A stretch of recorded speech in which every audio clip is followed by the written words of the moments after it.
Cette semaine, il n'y aura pas de pesée. Euh, J'ose pas. J'ose pas y aller, j'ai pas envie. Je sais que j'ai pris du poids et j'ose pas trop monter sur la balance.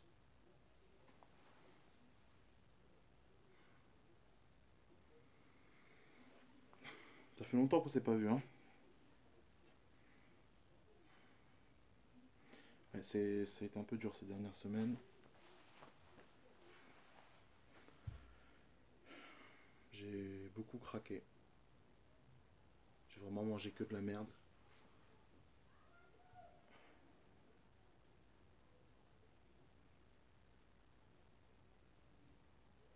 On va pas se mentir, j'ai pris du poids. Je sais pas combien j'ai pris, je pense que j'ai dû prendre 2 kilos.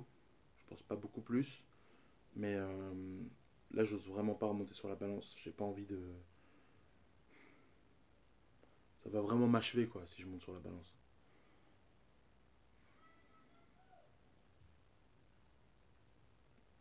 Et vraiment, c'est désespérant parce que ça va très vite. Ça va vraiment très vite. Il suffit que vous craquez une fois et derrière, vous êtes parti pour un engrenage de culpabilité et ça fait que s'accélérer. Ça fait que s'accélérer parce que plus vous mangez mal, plus vous vous sentez coupable, plus vous vous sentez coupable, plus vous avez une mauvaise image de vous-même. Et quand on a une mauvaise image de soi, c'est très facile de faire des actions dont on n'est pas fier. On va se comporter de la façon dont on pense qu'on est. Et je sais pas, c'est pas très clair, mais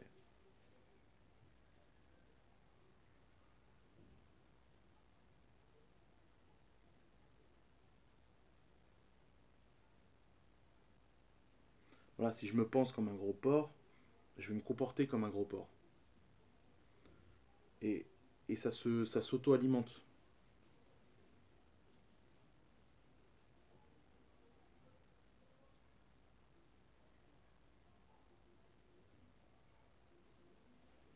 Donc ces dernières semaines, j'ai vraiment mangé n'importe quoi.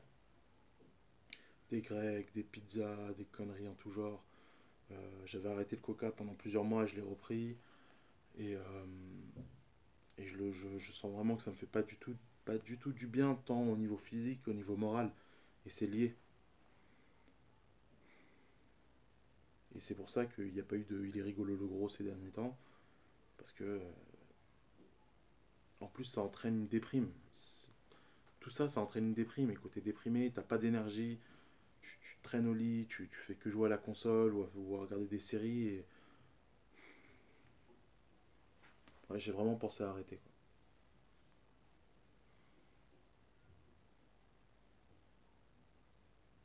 Parce que c'est pas la première fois que ça m'arrive. C'est pas la première fois que j'essaie de perdre du poids et que je retombe. Que je retombe dans mes travers au bout de quelques semaines, au bout de quelques mois. Et ça fait mal. Ça fait vraiment mal de revoir la courbe là qui remonte. Elle était en train de descendre et de la voir remonter. Ça me fait trop mal.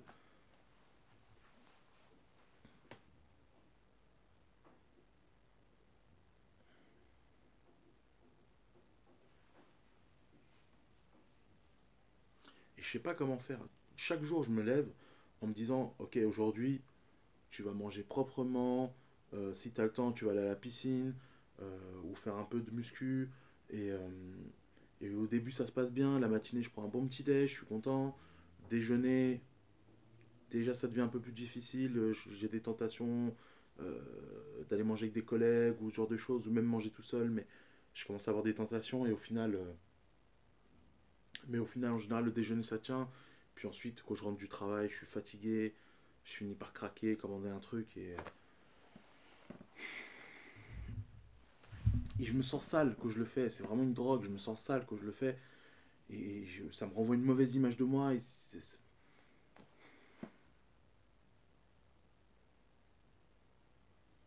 Enfin voilà.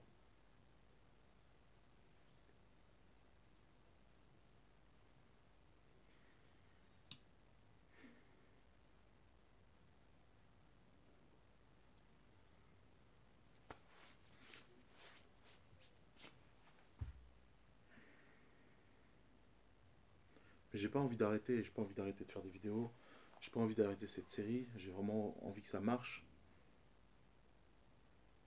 Et là, en fait, en vous parlant, en parlant à la caméra, en mettant ça sur vidéo, c'est une sorte d'exorcisme. Tous les psychologues le savent. Lorsqu'on met des mots sur ce qui nous fait mal à l'intérieur, quand on arrive à le faire sortir littéralement par la parole, et ben ça le guérit. Ça le guérit un peu. Et en fait, c'est ça, c'est que j'ai arrêté de vous parler, j'ai arrêté de parler à la caméra, j'ai arrêté de me filmer. Et cet effet d'exorcisme constant que j'avais au début, peut-être que c'est ça qui me manque aujourd'hui.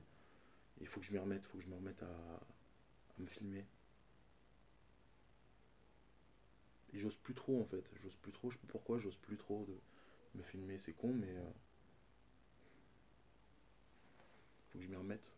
Parce que c'est bon, j'ai le matos.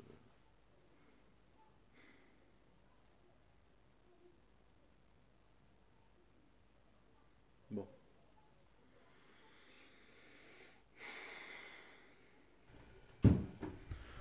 Bon bah, je me sens plus léger. Je me sens déjà plus léger en fait. Il y a mon père qui vient de rentrer des courses. Et puis, pour me faire plaisir, il avait ramené un petit truc, un gâteau quoi. Bah. Et puis, je lui dis non merci. C'est con, hein, mais en fait, pour pouvoir, à mon avis, pour pouvoir repartir et reconstruire quelque chose de sain, qu'on construit comme ça un régime, qu'il faut construire sa volonté, c'est une succession de non, de dire non, de savoir dire non. Tu veux manger avec nous au kebab? Non. Tu vois, non merci, j'ai mon truc et tout ça. Et en fait, c'est ça, c'est une succession de non, de refus. Pour avancer, pour dire non merci, mais écoute, j'ai mon truc, c'est très gentil de ta part, tout ça. Et pas pour être méchant, quoi, mais quand tu dis non, t'es content, enfin, tu te sens fier, t'es plus... ça te conforte dans ton... Tu dis, ah ouais, non, j'arrive à renoncer à ça, je suis fort, quoi. Et j'espère que ça va aller mieux, j'espère que ça va revenir, là, et que je vais continuer à dire non. Et voilà. Bon, bah au final, on va essayer de monter sur la balance, on va voir ce que ça donne.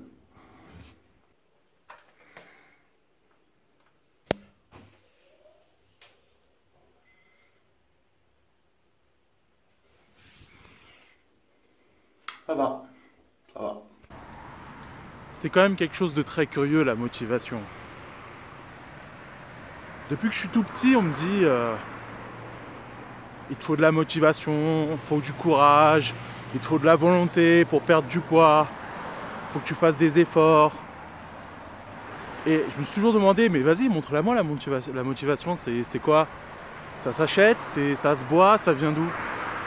Et j'ai jamais su répondre à cette question de la motivation et où la trouver.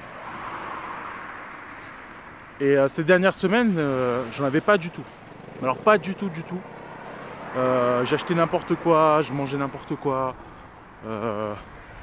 J'ai été plusieurs fois dans les restos où j'aurais pas dû aller. Et niveau poids, c'est pas terrible. Et tout à l'heure, j'étais dans un supermarché. Et... Attendez, on reprend tout de suite. Donc tout à l'heure, j'étais dans un supermarché. Et j'étais vraiment parti pour acheter n'importe quoi, pour acheter des sucreries, des saloperies habituelles. Et je sais pas trop ce qui s'est passé, mais d'un coup j'ai dit non.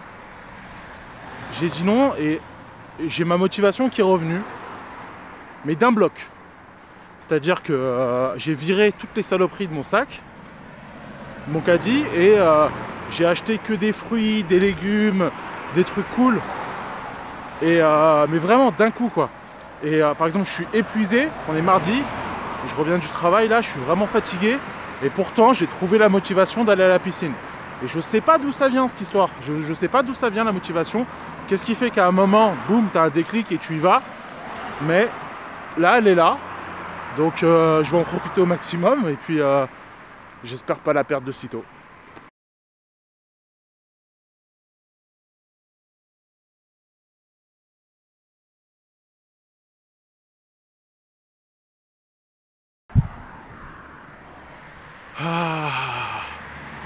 C'est vraiment super agréable la piscine. Il y a un moment où en fait, à force de répéter encore et encore les mêmes mouvements, où ça devient un peu une sorte de transe, où on rentre dans un espèce d'état méditatif et on sort de soi-même. C'est vraiment ce qui est le plus plaisant à la piscine, c'est que c'est pas difficile comme sport. C'est si peu difficile que ça me permet d'échapper un peu à mon corps. Et ça c'est vraiment fantastique.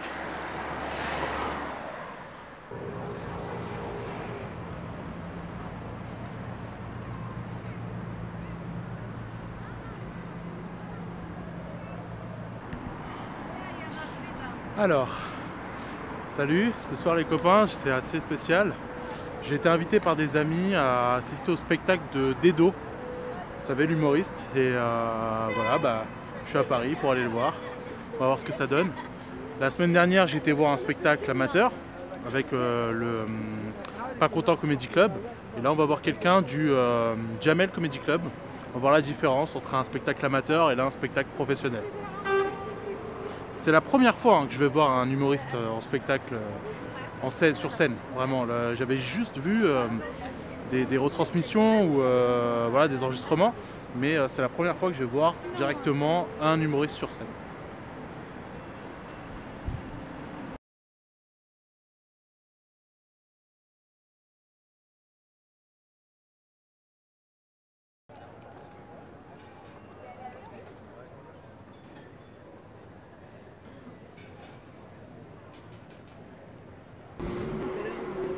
Mais je pense que tu peux te trouver. En fait, toi, ce que tu